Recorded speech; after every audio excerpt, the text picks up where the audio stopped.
Don't you walk away from me, you mad scientist princess bitch. Birth/Rebirth comes to us from ISC Films and Shudder, and I do want to quickly say that I hope Shudder works with the filmmakers to bring a line of merch with Mad Scientist Princess Bitch on it. I would buy a goddamn t-shirt. That's a great goddamn line. That is really, really fucking good shit. I love shit like that. And I love horror movies. Birth/Rebirth comes to us from writer-director Laura Moss, as well as writer Brendan J. O'Brien. And it stars around two particular characters. Rose, played by Marin Ireland, who was in The Boogeyman, that did actually come out this year, even though I totally forgot about it. She was fine in it, but by and large, outside of a couple performances, I forgot about the movie. So, also Judy Reyes, who plays Cecilia. You lost your daughter. You're working really hard today. But, oh, Cecilia, if you got another chance, what would you do this time around? So yeah, the plot, such as it is, it's revealed in the trailer quite a bit. Stuff's revealed in the trailer, I do want to say. But the baseline, basically, is Rose is a mortician that has a bit of a troubled social life, shall we say. She's very good at her job, but she's very distant, very antisocial, and very, very strange. And it turns out she's trying to hide certain things in her home life that we find out a little bit later on. And also, she likes to experiment with certain things. Being a mortician, she's obviously very weird. She has strange meetings with people in restaurant bathrooms. Not the strangest meetings that one would have in restaurant bathrooms, but I can't talk about any of those meetings until the cases are settled. But nevertheless, she's just a very strange individual is really all I can say right there. And then you have Cecilia, played by Judy Reyes, who has a daughter that she loves dearly, but wants a little bit of time away from. The daughter's a little clingy, daughter's at that age where she means well, but she's a kid. She's just a curious kid. She's not trying to be a jerk. She's just a kid.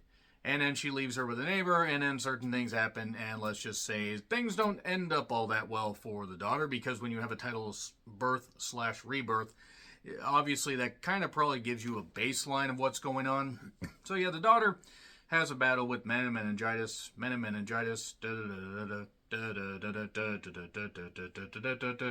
the Super Mario Bros. Underground theme popped in my head, I don't know. So yeah, from there, it turns out that maybe, just maybe, there's another chance for Cecilia to possibly see her daughter again. But how? How could this possibly happen? What in the world is going on? Well, Birth/Rebirth in the hands of other people might not necessarily work all that well, but I will give credit for this being, a great joint effort between Laura Moss and Brendan J. O'Brien, and the cast working really well with a premise that's very grounded as far as motherhood and what you would do and how far you would go for your children. Also the fanciful, ridiculous stuff where there's no way they could get away with that. They would be found out. Obviously, none of that shit would actually happen. But it manages to have enough, it has just the right amount of silliness and just the right amount of groundedness, I guess would be the best way to describe it, where it balances itself out just fine. I have a few issues. There really aren't any characters. Like, if you actually peel away even like a layer or two from them, you can't necessarily find a way to root for these people, but it's still well performed. Judy Reyes and Marin Ireland do a great job. And even the girl that plays the daughter, she does fine. Really don't like to harp on kid actors too much. She does fine. Great makeup effects, good gore effects, really, really good score. Good soundtrack, good score. I hope the person that did the score gets more work, because they did a really good job at putting, haunted melodies about it, and also a great synth score, giving us flashback to the 70s and 80s of that kind of horror. And it's just really, really enjoyable stuff. It is available on Amazon currently for around $6-7 after tax, depending on what the tax stuff is in your state. And it will be on Shudder eventually. I mean, you could catch it either way. I spent the money because I was interested by the trailer, and it turned out to be one of the most absorbing horror movies of this year. Not perfect, again, a few issues, kind of like what I had with Perpetrator, even though Perpetrator was a little bit sillier than this.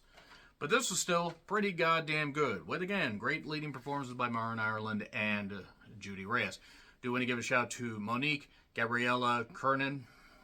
She did a good job as well.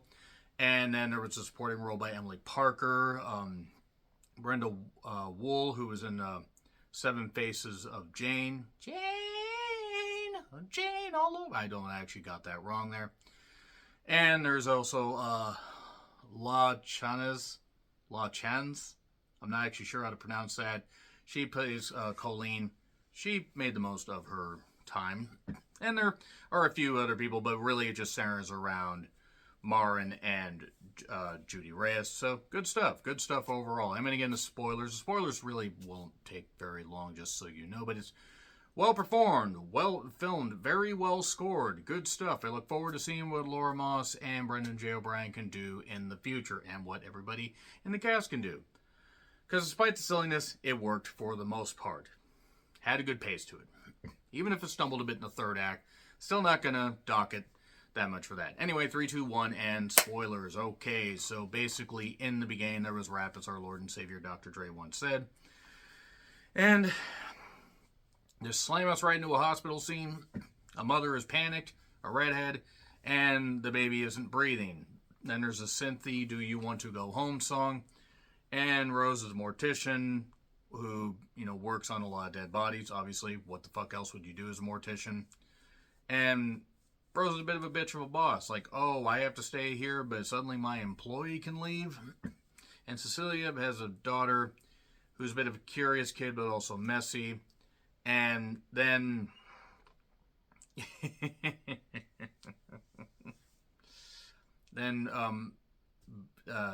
Rose decides to jerk a guy off in a restaurant bathroom stall. And she has medical stuff with her, and she's collecting his semen. Why? She's going to impregnate herself with his stuff. Why? Why not? Why the fuck not? Because what the hell? So she's trying to get herself pregnant. It's really, really weird. And then, because she's trying to have a kid, she feels it would define her. And then the daughter ends up dead. Celia's obviously pissed. She's upset at the woman that was watching her. Pauline, get the fuck out of my face. Pauline. And yeah, I mean, as any parent would be, you would feel guilty about stuff you said about to your kid, or maybe not, always being there for your kid, even if you wanted to break. What would you do if you had a second chance? And Rose is so obviously insane, I don't really know who would give her a job. That's kind of one of my things there. Yes, you would have to be a little bit off to be a mortician. Nothing against anybody that's a mortician if you happen to be watching this. But then it turns out that Cecilia sees Rose after talking to Rose and finding out that the body was sent to the medical examiner that is, goes to there. Doesn't end up, finding out, or doesn't end up finding the body because the body wasn't there. It turns out Rose took the body. Why? Because the daughter was an organ donor, and because she can conduct experiments on her to bring her back to life, like she did the pig, Muriel. There is a reanimated pig in this movie. That pig just looked thrilled. Pigs are weird pets. I mean, they deserve to be taken care of. I'm just like a pig in an apartment. Okay. It's basically Frankenstein retold is essentially what it is. Rose is pregnant. Cecilia she busts into her apartment at this point, about 30 minutes in, and then sees her daughter and decides, I'm going to help you. Just suddenly. Not call the police and stop this whole thing. No, I'll help you because I want a second chance with my daughter. Well, Rose has tried to get herself pregnant before. And why is that? Why would she keep trying to get herself pregnant? Well, first she tells a story about her mother letting her keep a starfish, cutting off the arm, and the starfish regenerating herself. Then she tried on the school hamster, and that didn't work. I'm glad they didn't show that, because I would have had to have docked it a bit. Lila is making, with the pronunciation, you could say Lila or Lila, honestly. And she is making a bit of an improvement, but she's not doing all that well. She also did a picture of a starfish sometime last year, almost like this was meant to be. And then, Rose ends up suffering a pregnancy setback. She gets an infection in her cervix and now can no longer use any of the fluids and any of the stuff that comes out of there for this experiment, because she's been using that stuff to keep the pig alive and now to keep Leela alive. Why? Science, bitch. That's why she's doing it. So, Cecilia makes more time for her daughter while working her shift. She's getting more supplies. She's getting all this stuff to make sure everything's good. The daughters eventually gain her motor skills and stuff back, but it's still not all that great. And then Cecilia sees old tapes of Rose and her experiments, how Rose's mother had Parkinson's and she was experimenting on her. I mean, that's not really that shocking. And then they've also been experimenting since Rose had her infection. This patient, Emily Parker, who's a redhead. Brenda, who's a redhead. Gee, almost like the one from the beginning. They're, falsifying documents, or Rose is a way to get amniotic fluid and other stuff to keep these people alive, or the pig and Leela alive. And don't you walk away from me, you mad scientist princess bitch. That just made the whole movie right there. And then it turns out that Emily's like, after a couple of these, trials or these doctor's visits, she's going to go to another thing. So Rose comes up with a brilliant idea. Hey, do some kind of spinal thing or whatever. Do some kind of spinal tap, because it goes up to 11. Is because the organ regeneration was working, but the brain and the spinal connection was having an issue. So if we do that, then that'll fix things. We'll just get more bonkers here as we go on. So Leela ends up killing the pig. Could have done without that, but at least it was done off camera. Because, she was jamming it, and obviously she was jamming it at the pig, or at least where the pig was supposed to be. They did that off camera. I'm not a big fan of animal violence, so I'm glad they didn't show that. Thank you very much. And then it seems like everything's gone tits up, because they can't get the fluid, the pig's dead, Leela dies because she only had so much time left to live or relive.